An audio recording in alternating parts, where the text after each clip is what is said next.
Cool. Hey, everybody. Thanks for joining me for another Take 5. Sorry we're a little bit late today.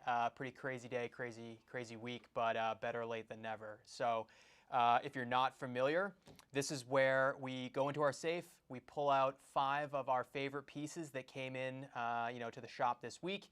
And some of them are already online, some of them are not. But want to give you guys a little sneak peek of some of the freshest stuff that has come in. So I grabbed 5 pretty different, pretty diverse pieces, and yeah, we're gonna chat them up. So off the top, because I always forget, if you guys do enjoy this content, if you find yourself tuning in or watching our videos, do us a favor, like them, subscribe. Maybe turn on the notifications.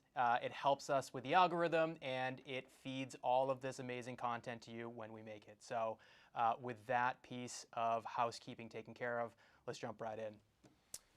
So Adam, if you've got the wrist cam or the close-up cam over here set up, I'm going to go ahead and start with the Patek Philippe 5078P. So this is an absolute monster of a watch. Decided to come in hot today and really start things off right. This, gonna go ahead and get my notes as usual because I can't remember anything. This is a Patek minute repeater. So, you know, grand comps are what Patek does best. They make some of the finest, most elegant timepieces out there, and this is like one of the best. So, as I said, 5078P. This is a 38mm platinum case, and it has a gorgeous white enamel dial. If you're familiar, down at 6 o'clock, the dead giveaway, if I can get close enough, nope. It says email down just above 6 o'clock, which is French for enamel. So little Easter egg for you. As always, with all Pateks, with all platinum Pateks, you get the diamond down at 6 o'clock. So anyways, 38mm platinum case, white enamel dial. You've got painted black Roman numerals and that black railroad track around the outside. Flip it over to show off the automatic minute repeater movement here with that gold rotor that I'm trying to show off swinging freely. But so it's a R27PS movement, and it uses cathedral gongs, which it just gives the minute repeater a richer, kind of more powerful sound than your traditional minute repeater. So if I can get it nice and close, you can see, back off a little bit, sure. Oh, there you go, Adam, thank you very much. So you can see, I'll try and point them out. You can see the hammers right here that chime. I'm going to give it a quick wind, and I'll try and hold it up to my mic so that you guys can hear the repeater in all its glory. But this is an absolute killer watch. Like I said, crazy elegant, top of the heap when it comes to complicated Pateks. This one just hit the site today. Full set, full original kit, box papers, and we're asking $375 for this. But I'm going to go ahead and hold it this way so you can see everything in action. But listen, see if you can hear it chime here.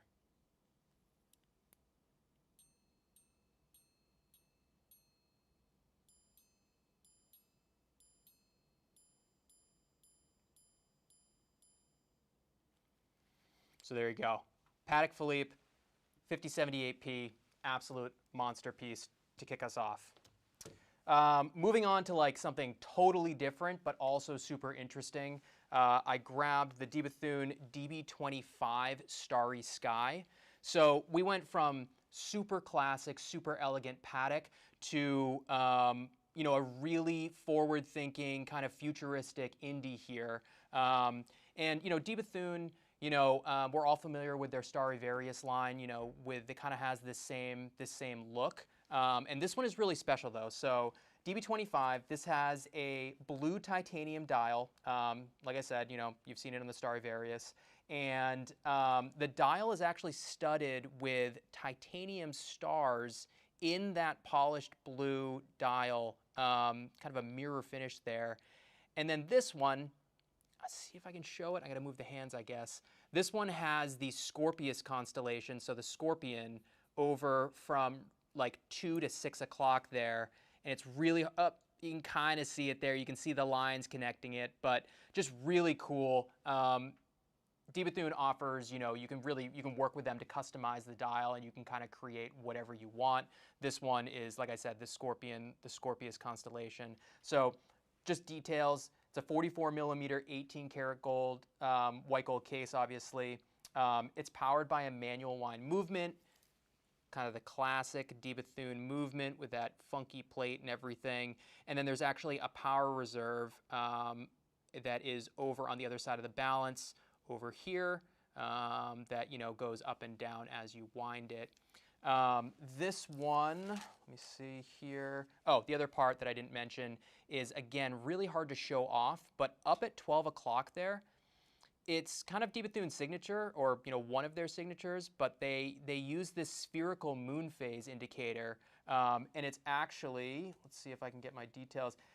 It's a sphere that is made from palladium and flame-blued steel that rotates. Let's see if I can get the setting. I'm not gonna be able to show you guys anyways, but check out our website for photos of this. That spherical moon phase rotates up at 12 o'clock there to show the different phases of the moon. So not probably the most accurate depiction of the current moon phase, unless you're super accurate with your setting, but super interesting. Really kind of a, personally it's too big for my wrist. I would like to see this watch in something maybe more along the lines of like 40 mil, even smaller if I had my way. But it's just a really unique, really kind of modern take on a moon phase and just kind of on what you can do with a dial. This one also just hit the website today. Full box papers from 2023, and we're asking $79.5 for this guy. Next up, I grabbed a Reverso, JLC Reverso Tribute, and from kind of like, from all appearances, it looks pretty standard, pretty run-of-the-mill, just a standard, Reverso with the small seconds down at 6 o'clock.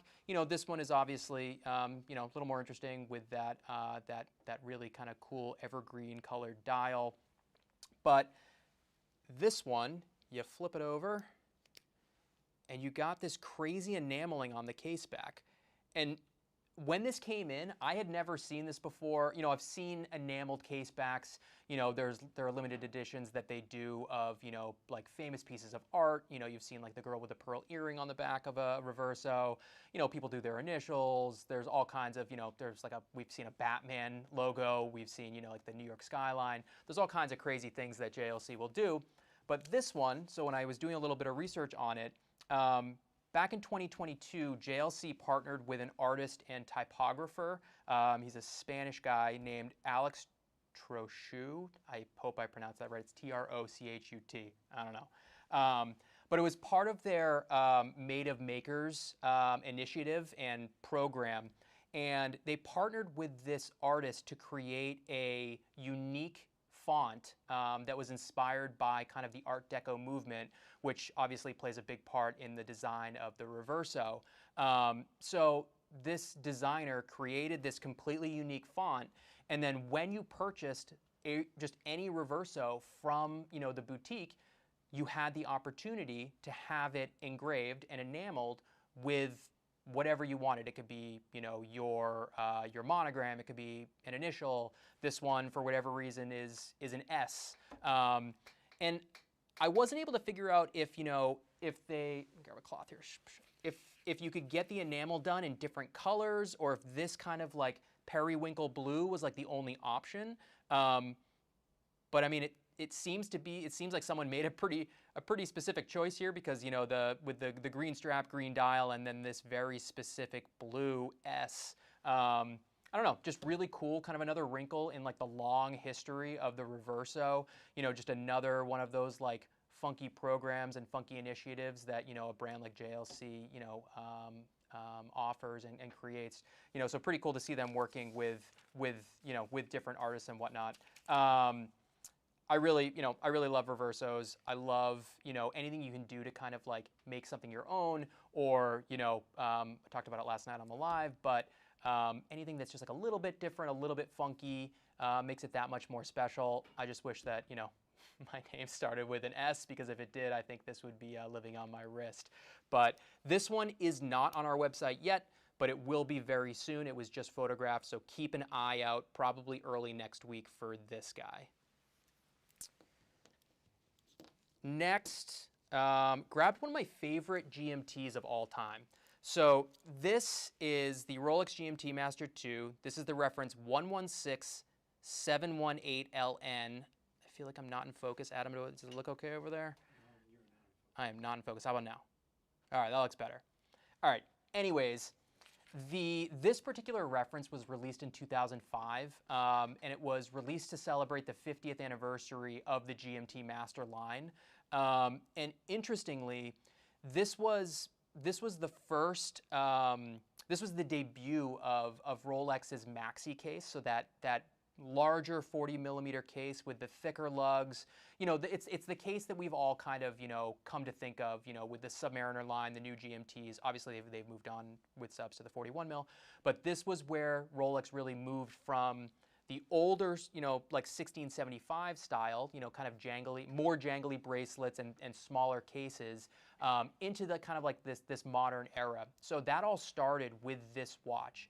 So you have the larger case, you have a redesigned bracelet and clasp. So this has, you know, again, the flip lock clasp that we all kind of think of when we think of, you know, a Rolex bracelet and clasp. And also, this was the first time that Rolex used a ceramic bezel. So obviously they rolled it out to the rest of the line, you know, in ensuing years, but 05, when this debuted, this was the first time that Rolex had a ceramic bezel. So, you know, beyond all of that, it's just, you know, super cool. Yellow gold, the combination of the yellow gold with that bright green dial and then that black bezel with the gold numerals is just really sharp. There's something really special about it. So this is great. It also actually, now that I think of it, this was the debut of the caliber 3186 movement as well, that had the parachrome hairspring. So lots of firsts with this watch that would go on to be kind of rolled out to the rest of the Rolex line.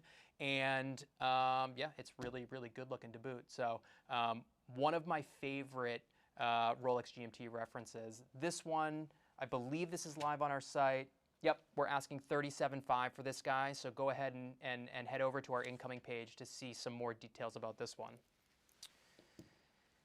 And wrapping it up, let's see, where am I? Okay, last but not least, another Patek. This one is like super unusual for Patek. This is a 5235G.